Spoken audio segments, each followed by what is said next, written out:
What's up guys, Readiness Reviews here again. We're going to be looking at an international ration today. This is what was sold as a single meal Russian army ration. I'm a little skeptical on whether or not it is actually a army ration or not. This may very well be a civilian ration, but anyway, it is still from Russia. It has the company information and their address. On the reverse, we have a contents list, weights of the items in grams. The expiration date on this is September 29th, 2019, so it's actually coming up pretty soon. Let's go ahead and open this up and see what we have inside. It has a tear notch on it. Of course, it didn't tear it deep enough, I don't think. Nope. So we'll bust out our knife. This is a Kasha 1940. I think that did the job. We can see there's a Ziploc in there. Nice Mylar bag.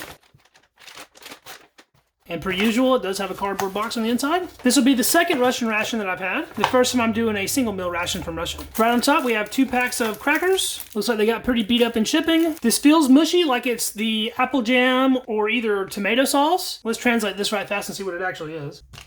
It says that it's apple jam. We have a tin here. I would assume this is probably vegetable caviar. Let's see if the translator can pick up anything on this. Yep, that's going to be vegetable caviar. It says eggplant. This would be one of their giant sugar bags. That feels like a moist towelette. Got a pack of tea, spoon, a stove with fuel tabs. For a single meal, they're giving you 3 fuel tabs. That's pretty generous. Looks like we have a beef kasha. Yep, beef coarse rice porridge. So there's your beef kasha. I'm super excited to try this one out. There's a pack of pepper, pack of salt. It comes with 1 flimsy little napkin, a couple little packing materials. This little leaflet has expiration dates of everything in the ration, and this larger paper is an instruction sheet. And in this single little Ziploc, there's 2 little water purification tabs. It's kind of nice they package those separately just in case you do get a little moisture in here. At least these will remain dry. I did notice it's missing something. Even though it does have the stove, there's no matches in here. Perhaps these fuel tabs light themselves, but I have no idea. I have never seen that before. I've never seen anyone attempt that. So I'm actually going to open this up and see if these are self-lighting fuel tabs. We'll get our stove going first. This stove is still nice and flat and unbent and unburnt, so I'm going to save it. I still have the stove from my IRP that I did, and they are virtually identical. I did want to save these fuel tabs as well, but since they are different from the other fuel tabs that I had, we're going to check them out. This has some red compound on it, and then you have a striker here, and so I'm thinking that perhaps this is the stuff that's on a match head, basically. It can be lit with this, and it's a self-lighting fuel tab. Let's try it out. It's sparking. It smells like matches. This one acted like it tried to catch on fire. Look at that. The actual striker itself is trying to burn. There it is. See if it caught. Yeah, it did. So that is super awesome. That's the first I've seen in these rations a self-lighting fuel tab. Pretty innovative there, Russia. And it's burning quite nicely, actually. So last time I did one of these, I only cut the corner to vent, and that was a big mistake because it was very hard opening it afterwards. So we're going to go ahead and open this one all the way. There's a look at it there. It's a little weird and red colored in the middle. It feels very, very hard. It smells absolutely delicious, though. This might not look that appetizing, but even before it's heated, it smells awesome. Our fuel tab is burning very nice. Let's go ahead and get this put onto our stove, and we'll set this aside. While that's heating, we'll go ahead and get everything else onto the tray. That is heating very furiously. It's very loud and it's popping. I noticed that we didn't really have a drink mix in here, so I wanted to make sure that this was indeed salt and that this was indeed sugar, because this could possibly be a drink mix. So we'll get the translator back out. Yep, it's just plain sugar, and we'll double check this just to make sure. Salt. So the only drink that's coming in this is just the tea. Wow, you see that popping? So we'll go ahead and get the tea going. Nice little tea bag there. Let's smell the bag. It smells really nice. All right, so we have about 7 ounces of boiling water here. That's not very much fluid for a whole meal, but that's what we have to work with. Our crackers are about all busted up. Let's go ahead and take a look at those too. Try not to make too much of a mess. Before we plate these, let's get a taste of one. They look pretty nice. They smell fine. This ration does have some age on it though, so they might be kind of old. Let's try it. Still nice and fresh. The Russian crackers do have a saltine cracker flavor, more so than a USMRE cracker does. They're more dense than a saltine is though. Thicker. These are actually pretty good though. Get another bite of that. The tea is turning a very orange color. It might be orange tea as opposed to black tea. Let's check out our vegetable caviar. This was probably my least favorite thing in the 24-hour IRP that I had, but supposedly a lot of these are different. Depends on who the manufacturer is. A little bit of it splooged out. There's a good look at it there. It smells pretty much like I remember the other one, sort of a pasta sauce type smell. And since I do have some on my thumb, let's give that a little taste. That wasn't very much to taste, but it didn't taste off or anything. Go ahead and try just a bite of this on the spoon. since I have it out. There it is. It's a very pulverized sauce-like texture. It's actually not too bad. Has sort of a generic vegetable flavor. This one might not taste quite as much like tomato sauce as the other one that I had did. You can definitely tell there's more going on in this one. It's actually pretty good. My absolute favorite thing in the other ration besides the chicken and rice was the apple jam. I'm hoping this is as good as that other one. It is a different package. Let's get this onto a spoon. Look at that. Thick. Has some specks of actual like apple stuff in there. Doesn't smell off at all. Let's try that. Oh yeah, that stuff is freaking good. A little tangy, nice and sweet. It doesn't really taste like apple to me. I said this in my other review. It has more of a dried fruit flavor, like a raisin, prune, kind of nice big blob of it there on the cracker. Let's taste that.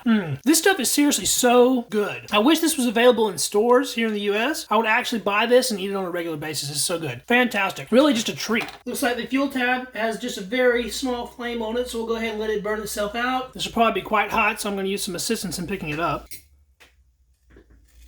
Let's give it a fill. So the top part's definitely not that heated. The sides, though, feel pretty heated. See if we can give this a break up with the spoon. Yeah, it still feels pretty hard and crunchy on the top and in the middle. The beef that's in this looks very pink. Feels like we have some crunchies on the bottom, but that stuff just adds additional flavor. Once I'm in here breaking it up, it's feeling like it's going to be okay once it all gets stirred in. Let's just scrape this out of this container into the tray. We got some nice browning on the bottom. It doesn't smell burnt, though. Let's mix this up real good. It's looking like a very hearty meal. In here, we got some chunks of tachanka, which is like a stewed beef. And we have the rice. I don't really see any vegetable matter in here. Looks like it's just beef and rice mostly with a good oil content. It's steaming, so I guess it's hot enough. All right, enough talking. I'm ready to try this stuff. We'll start with a nice large bite there. You can see it has a crispy, crunchy bottom in it. A little bit of meat, a little bit of rice. The oils taste like they have a little bit of age on them, but this is still very nice. Quite greasy, as you would expect. Very rich and hearty. This is the largest sort of burnt piece in there that I saw. Let's try this one out. That crispy bottom is really nice. I'm kind of weird because I actually like burnt rice. If you've ever cooked rice and you had some stick to the bottom of your pan, I love scraping that stuff off and eating it. Got one more bite with the burnt bottom there. There's not much to this in the ways of spices. There's no particular flavors that come through strong. It has quite a bit of sodium. Let's try a piece of this beef by itself. I really do like that stewed beef. This is pretty nice. It's not quite as good as the chicken and rice was, but this is not bad at all. I'm going to add this black pepper to it. There was a fair amount of black pepper in that pack. Let's taste just a little bit with black pepper. And yeah, that did make it better. Wow, that's good. All right, so I think our tea's been steeping long enough. Let's take this tea bag out and we'll open this giant sugar bag. Put some of that in there. That should be plenty. And we'll stir this up. Got that all dissolved? Let's give this a taste. I put a lot of sugar in it, so it's very sweet. It's so mild, not even the least bit bitter. Wow, that's awesome. No joke, that's some of the best tea I can recall having. It's just so light. Wow, I wish there was more. I almost killed the whole thing. That's very tasty though. All right, let's try a little bit of this vegetable caviar with our rice and beef. Try those together. The flavors actually mix pretty well. I don't really care for the temperature difference though. Since this is nice and room temperature and this is nice and warm, they don't really mix that good. If this was heated and you put it on here heated, I think it'd be a little bit better. Take another bite of that. It adds something to it though. It's nice. Let's get some texture into the situation. So we'll just try some of this on the cracker right fast. That's good. The crunch definitely doesn't hurt. The flavor of the cracker blends in pretty well with the vegetable caviar. Let's do that same thing. Vegetable caviar on the cracker, but then let's add some of our rice and meat as well. Looks pretty appetizing. That's a really big bite though. It's not the best thing I've had in a ration, but it is absolutely by no means the worst. It's actually pretty good. I have no idea what this is. There's some stringy gelatinous beef parts, but I'm gonna eat it anyway. That had like a unctuousness to it that you can only get in connective tissue. I gotta get one more taste of this apple jam.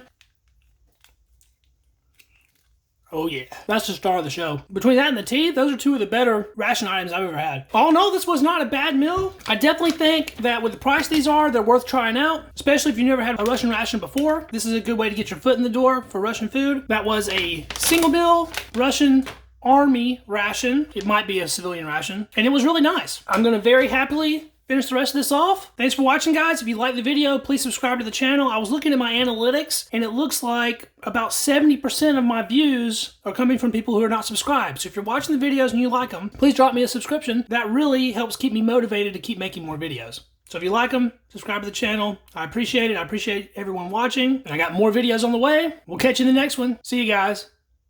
Peace.